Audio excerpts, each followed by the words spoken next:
The Benjamin Dixon Show is only possible with listener support. Go to www.thebenjamindixonshow.com to register for our blog and join the Progressive Army. And now, ladies and gentlemen, we are now about to witness the truth. It's the Benjamin Dixon Show.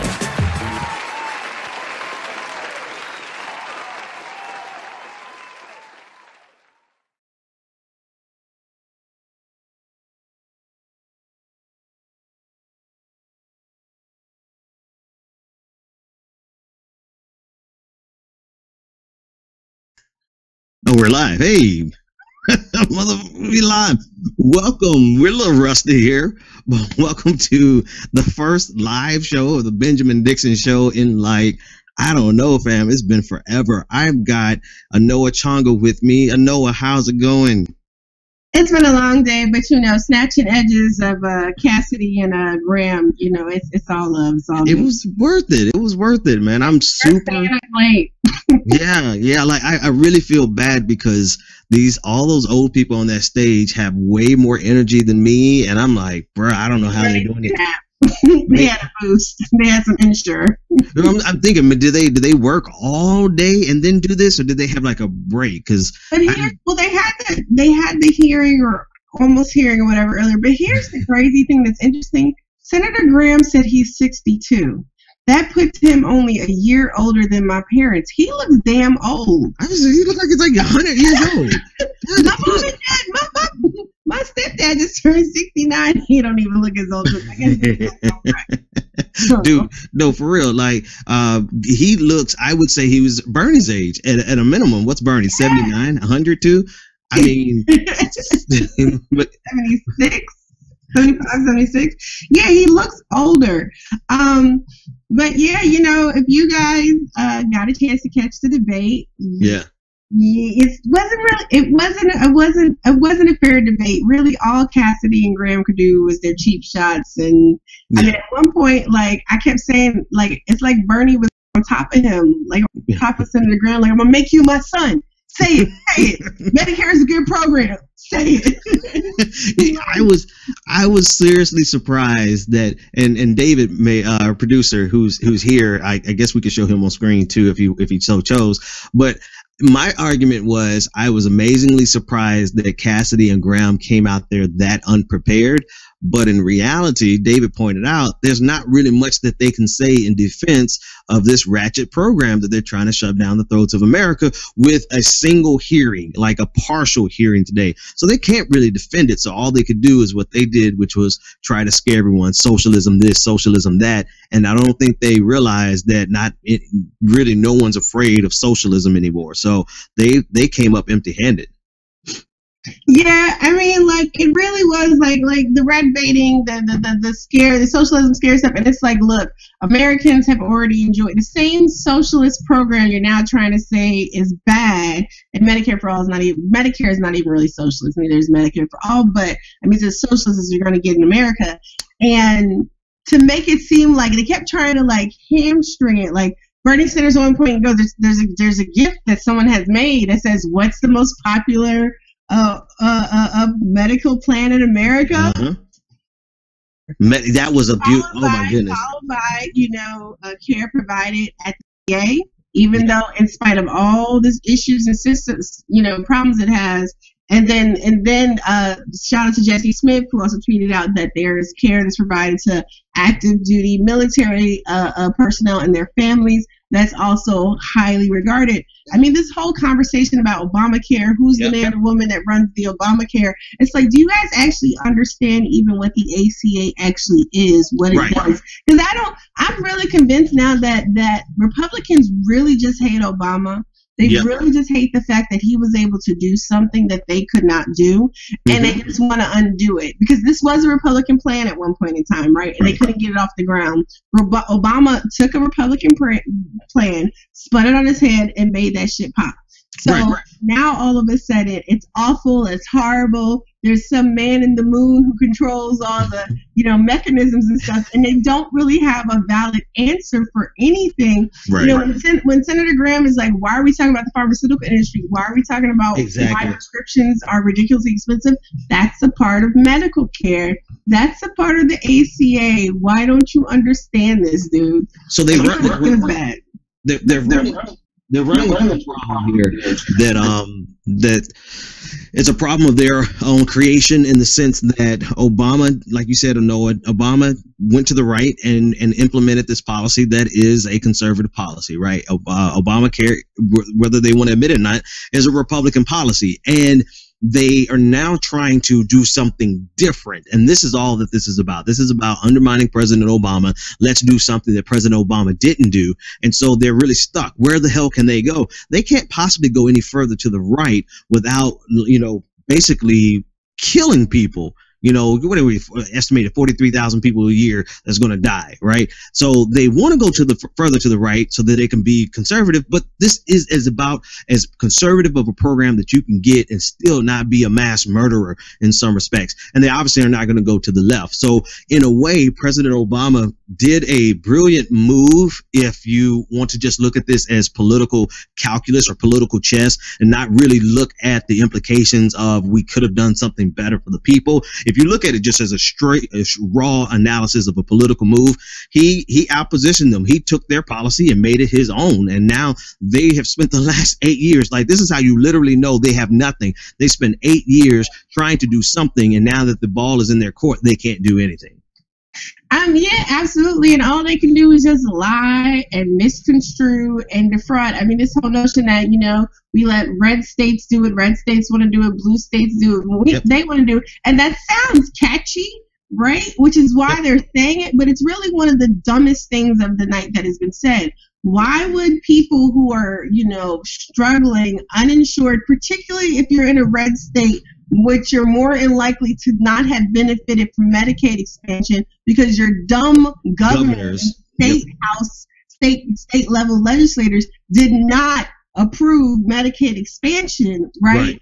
Louisiana, for example, only got Medicaid expansion once he got a Democratic governor, even though he's considered a quote-unquote conservative Democrat. That's a whole other conversation. So, this notion that we'll leave it up to the states and the states can do whatever. The states have already proven when they've had the opportunity to do what's right for the American people, to help make sure there are more people insured, they've chosen to stomp their feet and oppose Obama. How many times? Okay, they have 15 governors supporting them. Ooh, there are 50 states. That means 35 governors don't support you, including governors in your own state, Senator Cassidy. Right. Like Senator Graham is talking all the time about South Carolina. South Carolina chose not to expand Medicaid to support people in its state. This is a huge issue and a problem. The other thing that they did, which is this whole red state, blue state, why should we have different systems of healthcare depending upon where you live? That's insane. That also doesn't make any sense. We should be trying to make sure that there is a standard of basic available to everyone, no matter where they live, no matter what their income is. And that's just not what's happening based on this proposal. What someone said it in our live blog, and I want to quote them because they said it probably. Shout out to all the wonderful people who joined us in the live blog. Yes. Absolutely. Shout out to them.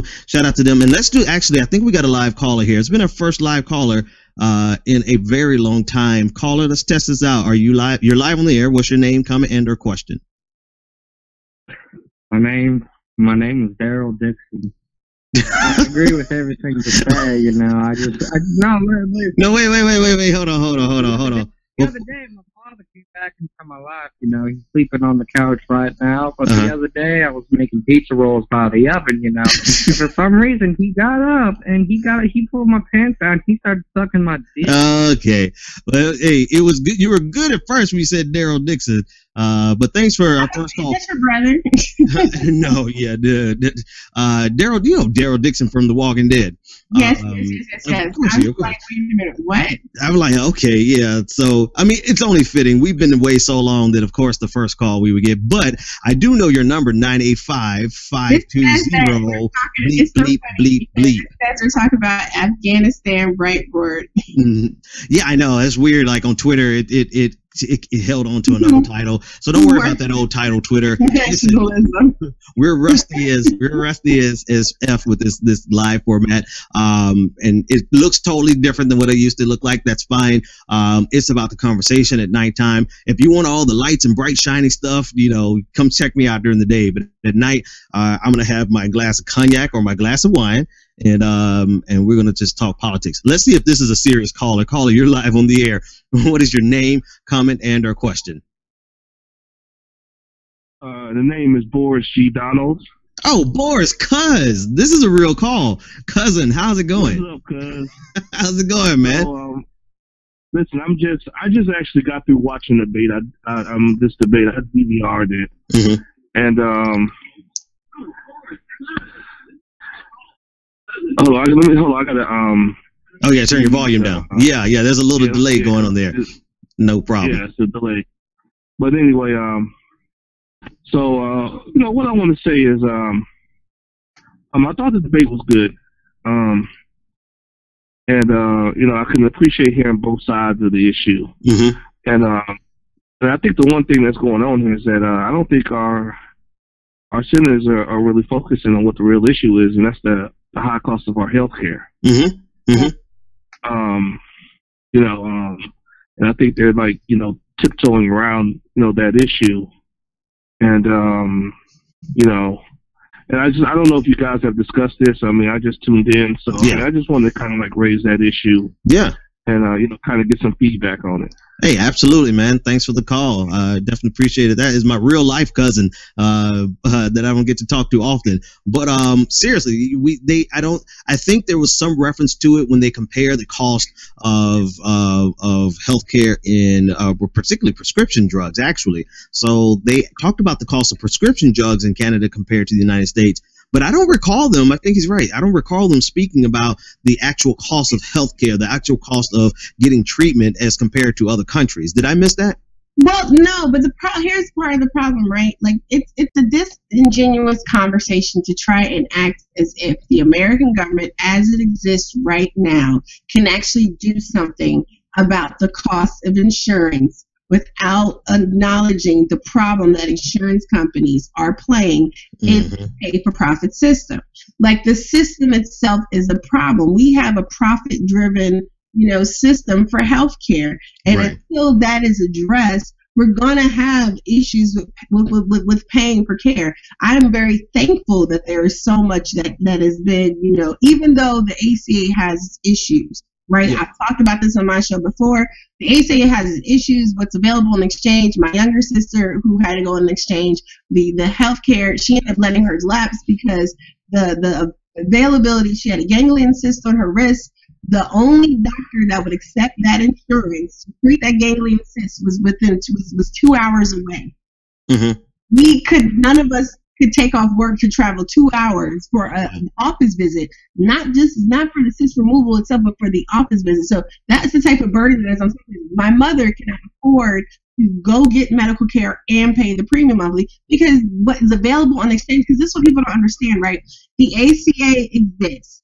The states have their different exchanges. The insurance companies, though, can pull out of the exchanges. The insurance companies have too much damn points. The insurance companies, and I'm not in favor of some type of Gestapo thing or whatever, or, what did he say? I'm not trying to say that we need to take over, the insurance companies and take over the pharmaceutical industry, but we do need to acknowledge that there's a problem with the way in which that business is being done in terms of healthcare in America. And until that is really dealt with, and Bernie Sanders' suggestion to that is switching to a Medicare for all system, that would help normalize costs for people. Absolutely. Go to private practitioners for your care, but you'd have a standard unified system, and we don't have that. Yeah. I think you obviously hit the nail on the head there, because they are going to the opposition. Let me start here. We have yet to see the opposition to a Medicare for all system, because it's going to address that exact thing. Not only address it, it's going to bring an end to it. Right. And so it's going to bring an end to insurance company making exorbitant profits in the sense that now we have a single payer system for all intents and purposes. And so addressing that will actually bring down the cost. But if we don't do exactly what you said, Anoa, which is talk about this is structured to be expensive because they have to deliver a certain level of profits to the companies that run them. So unless we're going to address the profit motive underneath it, and I think that's the same thing that we can apply to what my cousin is talking about, the last caller was talking about, if we don't address the underlying forces that drive up the cost of everything in the United States, right? But we're not talking about everything. We're talking about healthcare. If we don't talk about the underlying forces, which is a profit-driven motive, we cannot continue to put a profit-driven motive behind the healthcare of people and then act surprised when all of the costs are so exorbitant that most people can't afford. They have to make the decision, the cliche decision, but it's very true. And actually, let me take that word back, cliche. It's not cliche because it's so true. I actually had and I'm sure this story is repeating itself across the country every single day. But there was an elderly lady that I admired, almost like a role model because of just how she carried herself. She was like a distinguished lady that I looked at, and I'm like, you know what? If I want to be like her when I grow up. And she literally had to make the choice between living and dying. Living meant that she had to pay $1,500 for a pill. That pill kept her alive. And then she finally got to the point where she was like, I just can't do this anymore. And then she got to the point where she just didn't want to do it anymore. She stopped taking that pill. And I promise you, 2 weeks later, she died. So you're literally in this position where people are making decisions, life or death decisions, based on what they can afford or what they're going to continue affording, just to stay alive. So unless we address that, we're going to forever be playing games. And that's the one thing that the ACA in many ways never really addressed. And that's what Senator Graham and Cassidy, they're trying to skirt around it. I don't even know why they put this bill out, but we'll talk about that in a second. Let's take this next caller. Put it out because the Koch brothers are dangling the purse string, and they have to fight for it. It's like, you better fight. You better dance for your life if you want this money. Yeah, because that's the only, honestly, you know what? That's the only thing that makes sense, because why would they come out here and make fools of themselves? The Koch brothers have thrown down the gauntlet, and you will repeal. You better get them votes. Yeah. Guess not everybody else is feeling the heat. Absolutely. Caller from Miami, or at least 305 area code. What's your name, comment, and or question? Yes. My name is Edgar Lewis. I'm actually living in Fort Lauderdale. Fort Lauderdale. What's going on, Fort Lauderdale? Yes. When I look at more than anything else that they're doing, it's more about as far as why we can't take care of our own. As far as with insurance and things, insurance is basically like this in case something happens. Now, when things happen, who's there to do anything about it? If we can't take care of our own, how can we fit our elderly? We're pretty soon we're going to be elderly, hopefully. But then at that point, who can we lean on? Now look at everything as far as even Bernie Sanders. When you have other people speaking as well, they don't want to attack the real issue. The real issue is this: it's not about cures. The money's in the medicine. So why don't they just help us in some form? We should have to go to other countries or go to Canada and things of that nature, looking for health care. As far as it just doesn't make sense. It's plenty of money right here in America. Yeah. We spend money every day on frivolous things we don't even need. Yeah. As far as necessities, there's nothing there to help us. Yeah, well, I think that's a great question, man. Thanks so much for the call. We want to grab a couple other callers. I think the comment, as you started fleshing it out, I think it makes sense in the sense of, well, here's the answer. In America, we don't take care of our own. In America, we take care of profits. That's the bottom line. Ooh, you talking as socialism, yeah. See, that's what you talking about taking care of the masses and feeding them. Now I'm with you though. We do really need to have. It's better for the country as a whole, right? Absolutely. You have a population that is healthy, that is educated, that is feeling good, right? Yeah. They're more productive, they're more engaging. But certain powers do not want us to be as alert, engaged, healthy, and participating fully in the system, because they wouldn't be able to run around and ram through BS legislation like this. Yeah. This caller 541, hold tight. We want to get you in on the conversation. Before we do move on, I do want to take a minute. We started to thank everyone who participated in the live blog of the healthcare debate. I don't know that I can call everyone's name unless no. You have all the names, David? Okay, David, if you would just call out everyone's name that participated and thank them. Actually, while you pull that name up, it was Kirk Hackbarth who actually made an observation earlier that I wanted to point out that I think is really salient for our conversation. I just have to stall long enough to get to that screen and bring it up. So, David, if you got the names ready, go ahead and read the names of everyone who participated, and a special thanks from the Progressive Army for everyone who did.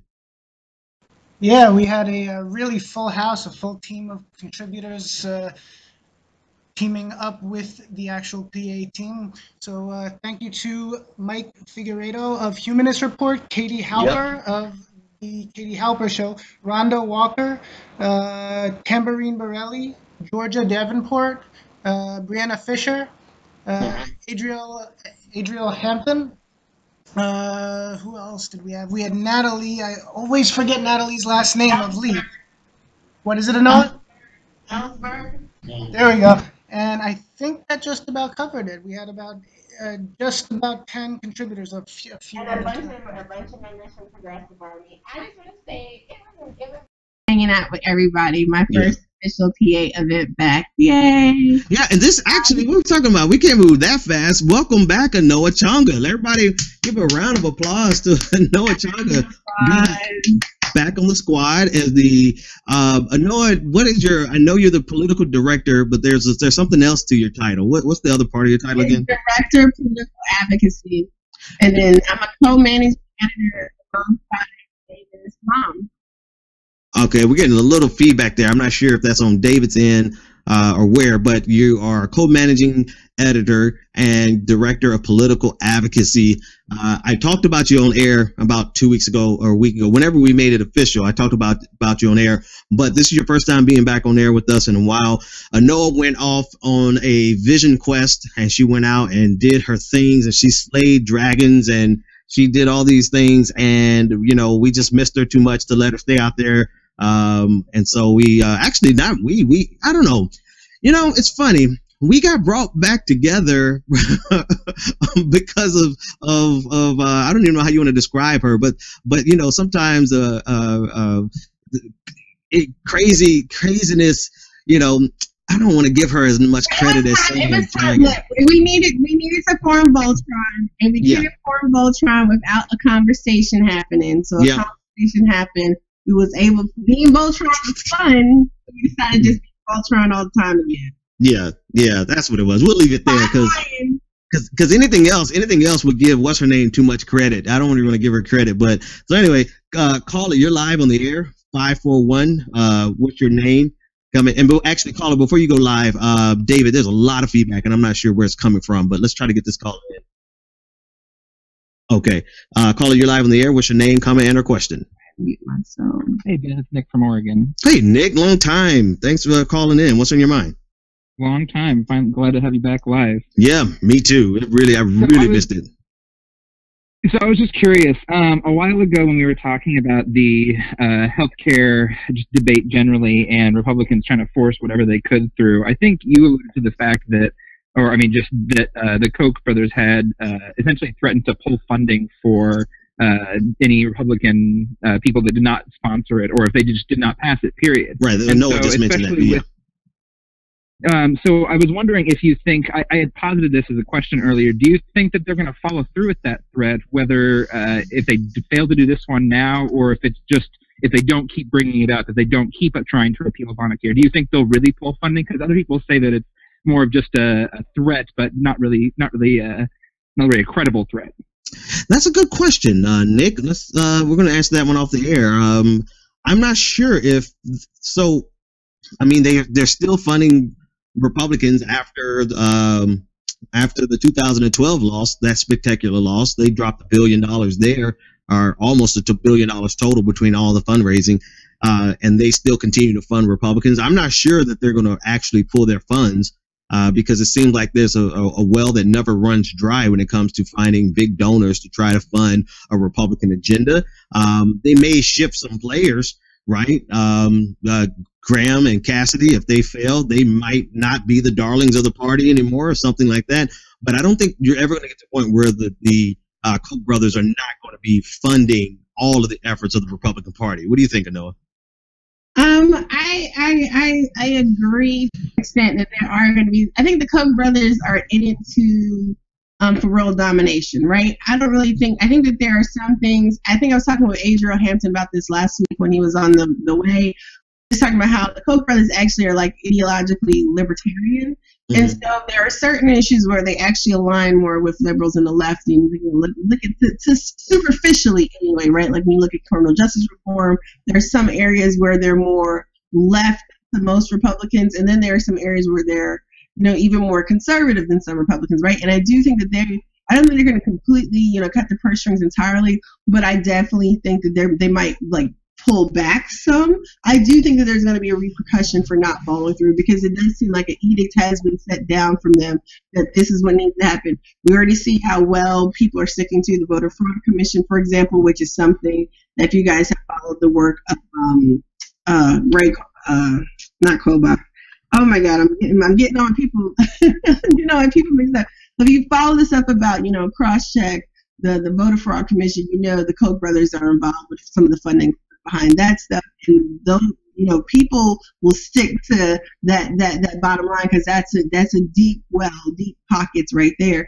So I do think though that failure to actually get it right will result in some restriction of funding to some extent. There might be some hands slapped after this, but yeah, this is tonight's debate just shows, like you said, man, how unprepared they really were to do this. But how do you defend it also, right? How do you defend this bill that is going to put, I believe, 23 or up to 36 million Americans off of insurance by 2026? It's going to increase. No, Ben. That's not really what they're doing, though. What they're doing is shifting it, see? Because the states can choose to spend the money to insure. I'm glad you said that. And they see fit.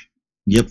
I'm glad you said that. What happened with Medicaid expansion? The states chose to expand Medicaid to oh wait, they didn't do that, did they? Exactly. And this is what maybe I'm glad you said that, because it brings me back to what Kirk Hackbarth said. He said Cassidy and Graham should be set up on an altar to the state. Should set up an altar to the states and start burning incense to it. And this goes back to states' rights has always been used as an excuse to oppress people. I'm sorry. It has always been used as an excuse through American history for people in power, wealthy people with political power, to keep the people and the subjects of their state oppressed. And this is just the latest iteration of this. So anytime someone is yelling states' rights, they're really screaming about the state's right to be able to do to you whatever the hell that particular governor and that particular House and state Senate wants to do to you. And if they choose, like 19 states did, to not expand Medicaid, well, then that's just too bad for your state. Absolutely. And it's really problematic, this whole conversation about we need to leave it to the states, States are struggling and overburdened and can't keep their existing systems together as is, right? We already have several states that do things like create furloughs for state workers because they have budgeting and balancing issues. I don't understand how we're going to, and some people might say, well, the federal government, look, I don't know how we're going to put it in the hands of some of these states that can't even pull it together. The state of Illinois, for example, right? The state of Illinois under Governor Browner has not been able to pass a damn budget. I do not understand how we're going to trust Governor Browner. Hopefully he's still not governor, with funding in this manner when he can't even ensure funding for basic needs in the state, such as education. We already saw the serious struggle and loss to universities and institutions of higher learning and to public education because of the impacts of the budget crisis that's already existing in Illinois. That's just one state, one example. I mean, when you look at a lot of the southern states and stuff and the way in which decisions are made money is allocated. It is not being equitable across the state to all the people. This whole state, right? It just sounds good. It goes back to that red state, blue state, red pill, blue pill BS. Yeah, absolutely. Talking about. It's like, who the hell drafted these points for you? The Koch brothers must be asleep at the damn wheel, because I really don't understand the policy for them. Like, I will throw you a bone. Break me on something. I will throw you a bone. I will get you guys some better talking points, because this stuff was trash. It was so bad. And all they got is, well, I like federalism. I don't like socialism. Yeah, come on. Stupido. Federalism and socialism are not mutually exclusive. That's the first thing. Still, most people don't even know what the hell you're talking about when you say federalism. And quite honestly, people don't know what you're talking about when you talk about socialism. Right. So, like, But is dumb. But they're getting closer to understanding what we say when we say socialism, right? When we say socialism is, well, I mean, let's just go down a quick line. You like your fire department, that's socialized. You like your police department, that's socialized. You like free public school, that's socialized. You like the military, okay, well, that's socialized, even if you do like it. You know, do you like the post office? That's socialized. You know what else is socialized? The fact that, hang on, let me get this. I got to figure out how to get that off this computer. What else is socialized is the fact that we will give welfare to corporations. We will give welfare to the top 1%. We're going to give subsidies to the wealthiest people and the wealthiest corporations in America. We are all about socialism in America, socialism for the rich, and pull yourself up by your bootstraps for the poor. Let's take this caller. And once people start realizing that, then they're no longer afraid of this idea of socialism. And we're seeing 75 years worth of Red Scare go away in a matter of 8 years, because they started off by calling President Obama a socialist, and then after a while that just didn't stick anymore. And so here we are now. Let's take this caller. Caller, you're live on the air. What is your name, comment, and or question? Yo, my brother, what's going on? Bryce, what's going on, man? What's going on? I don't know if Anoa is there, but how you doing?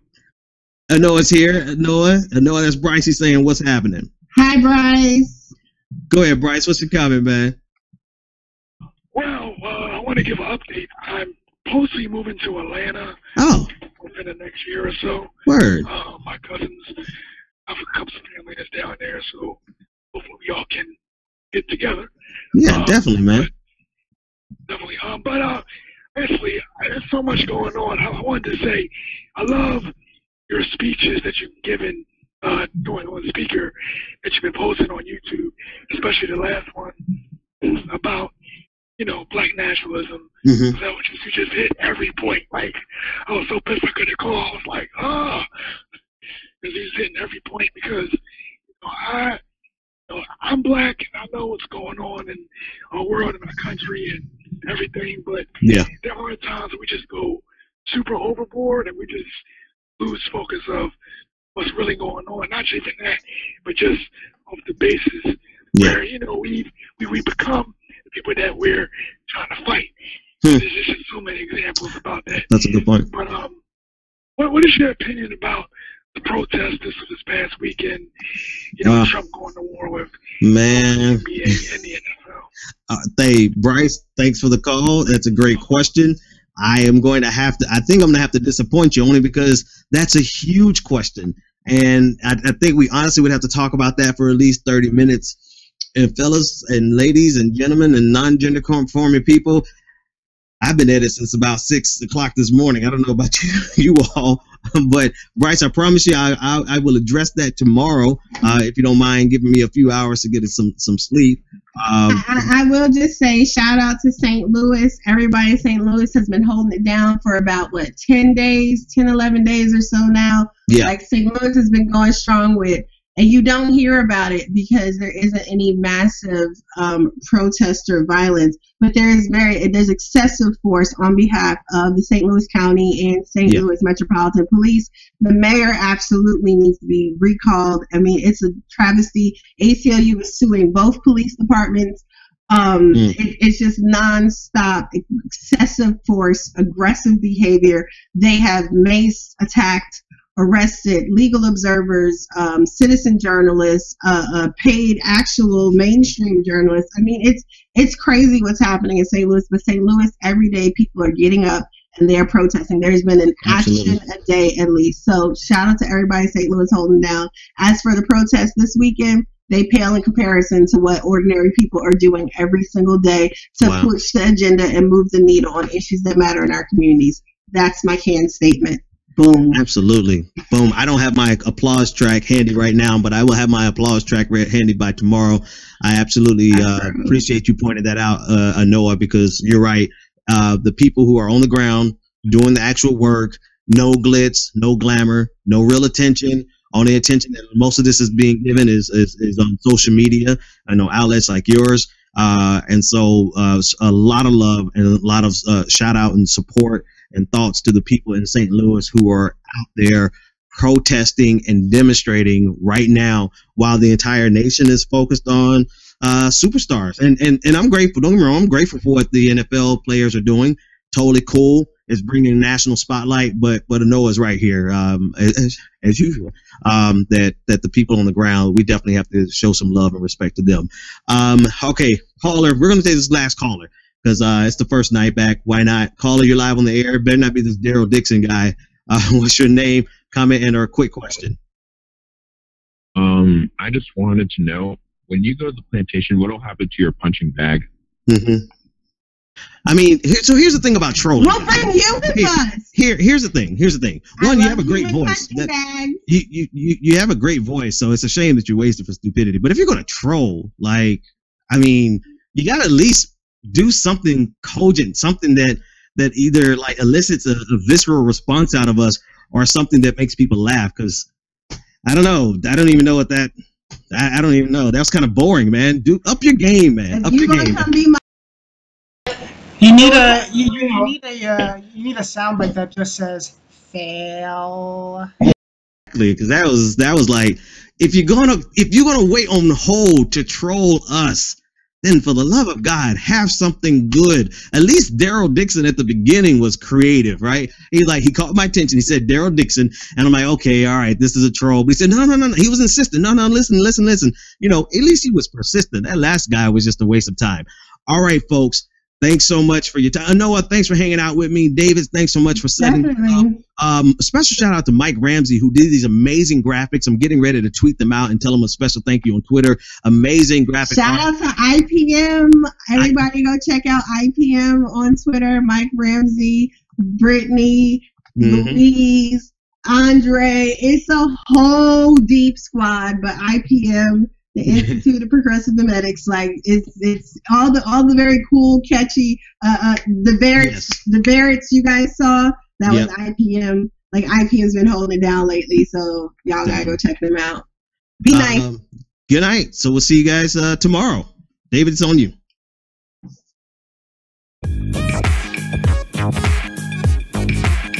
The Benjamin Dixon Show is only possible with listener support. Go to www.thebenjamindixonshow.com to register for our blog, join the Progressive Army, and support The Benjamin Dixon Show. It's Ben Dixon! If you like this episode, be sure to share, like, and subscribe.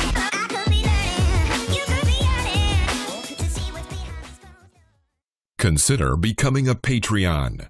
Go to www.patreon.com/The BPD Show and support The Benjamin Dixon Show.